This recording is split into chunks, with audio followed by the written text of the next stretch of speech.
Sounds like a great holiday spot. Yeah, good on you, buddy. All right, finally the government has decided to axe the dreaded tampon tax, announcing that from January 1st next year, all female sanitary products will be exempt from the GST. For nearly 2 decades, Aussie women have been protesting the tampon tax, pelting pollies with tampons. No tampon tax! No tax on women! Donning ridiculous costumes outside Parliament. Some babes even released an absolute banger of a protest song. 10% GST, get the out. And today we finally received some bloody good news. The tampon tax is gone. It's common sense and it's a reform that has been long overdue. The states and territories have at last agreed the whole thing is whack, promising to ditch the 10% GST placed on tampons and sanitary products from January 1st, 2019.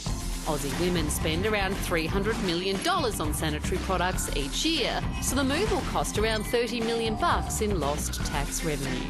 The cost of removing this GST is absolutely worth it. They are essential products, as any person who menstruates knows, saying you can't get by without them.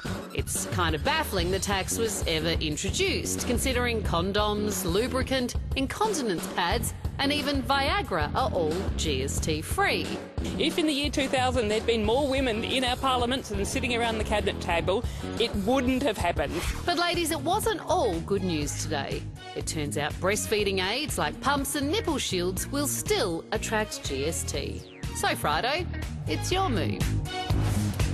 Joining us now is Treasurer Josh Frydenberg, who's in Melbourne following meetings with the state and territory leaders. Josh, great day today, but let's get to it. If we can axe the tampon tax, why can't we remove the GST on things like breast pumps and nipple shields? Well, we're keeping it to feminine hygiene products, as you say, tampons and pads and liners. That will cost about $30 million a year. It's a common sense change. It's one that's long overdue and it'll be good news for Australian women. You've got kids. I'm sure your wife would agree that the nipple shields are such a luxury item.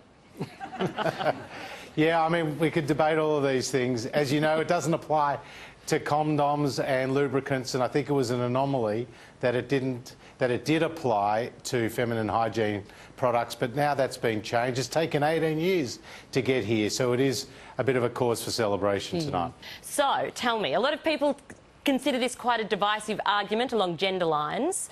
If men got their periods, would this whole issue have been cleared up years ago? Oh, look, I think it was just an anomaly at the time.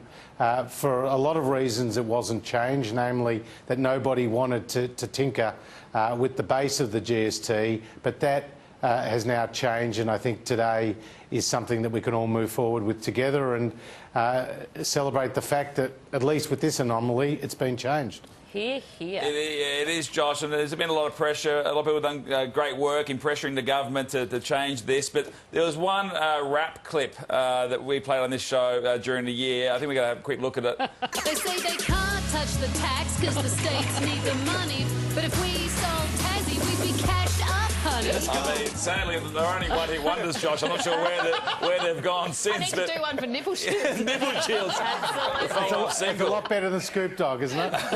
You might That's be a lot right. better than Scoop Dog, I reckon. You've also been having this much bigger discussion today about the carve-up of the GST between the states and territories, and the crucial question tonight is whether you can guarantee that no state or territory will be worse off under these changes. Well, every state and territory will benefit from these reforms that we've made.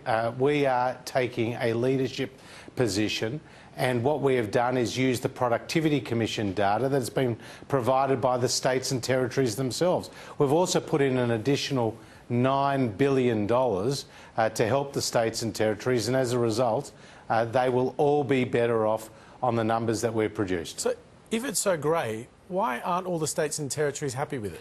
Well, look, certainly there are states that are pleased, and particularly Western Australia. But what I've said to the states very clearly is that we need to have a sustainable system going forward, and having Western Australia with just 30 cents in the dollar was not good enough. We've used the data that's been provided by the states themselves to the Productivity Commission, and as a result it shows that every state and territory will be better off under these GST reforms. Our Defence Minister, Christopher Pyne, we saw him earlier helping a young bloke learn to drive. Do you think the fixer could help with the nipple shields? God, I saw that white knuckle ride that he took in the car with the young man, and he certainly looked a bit nervous there, Chris. All right. Treasurer, thanks very much for your time tonight. Good to be with you guys.